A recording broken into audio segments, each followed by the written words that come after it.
아이작 뉴턴은 천재였는지는 모르지만 성격은 꽤나 까탈스럽다고 알려져 있죠.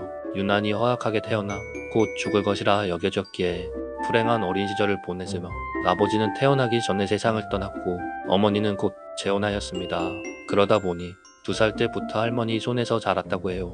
그의 어린 시절 노트를 보면 어머님과 양부에 대한 증오심이 가득 적혀 있습니다.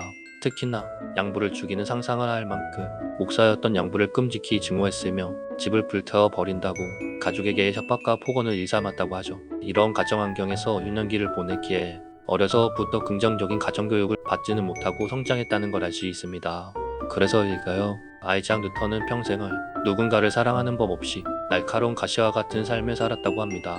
자신의 업적에 부정적인 견해를 보이는 사람들에게는 인신공격자로 취급하는가 하면 때론 비겁한 방법을 동원해서라도 반드시 보복했으며 냉정하고 배려심이 없는 행동으로 사람들과는 잘 어울리지 못했다고 알려져 있습니다. 예나 지금이나 어렸을 때 가정교육이 정말 중요하다는 걸 알 수 있죠. 그런 그가 마음을 허락한 존재가 딱 하나 있었는데 바로 크림새 털을 가진 포메라니안 다이아몬드라고 불리는 반려견이었습니다. 다이아몬드와 뉴턴과의 애정을 확인할 수 있는 일화는 아직도 전해 내려져 오고 있습니다. 어느 날 중력의 법칙에 관한 중요한 원고를 집필 중이었던 아이작 뉴턴은 손님이 찾아와 잠시 외출했는데 연구실 문이 잠긴 채 뉴턴을 기다리던 크림새 포메라니안 다이아몬드는 분리불안이 있었는지 돌아오지 않는 보호자를 찾으며 연구실 안을 마구 뛰어다녔다고 합니다.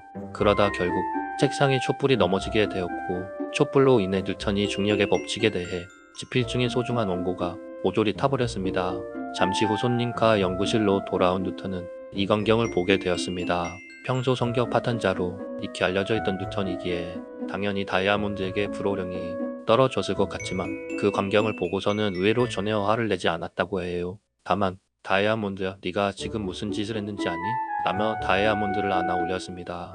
동료들에게는 중력 이 법칙에 관한 원고 작업이 늦어질 것 같다고 연락하였으며 같이 온 손님에게 다이아몬드는 자기가 무슨 짓을 했는지 전혀 몰랐기 때문에 벌줄 마음이 없다고 했습니다.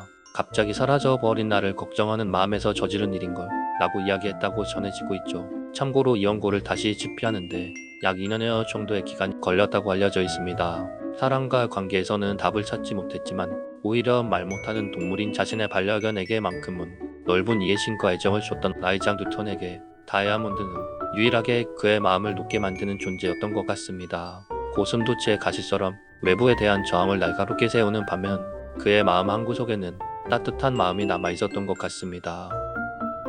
오늘의 영상은 여기까지입니다. 시청해 주셔서 너무너무 감사드립니다. 다음번에도 흥미있는 반려동물들 이야기로 돌아오겠습니다.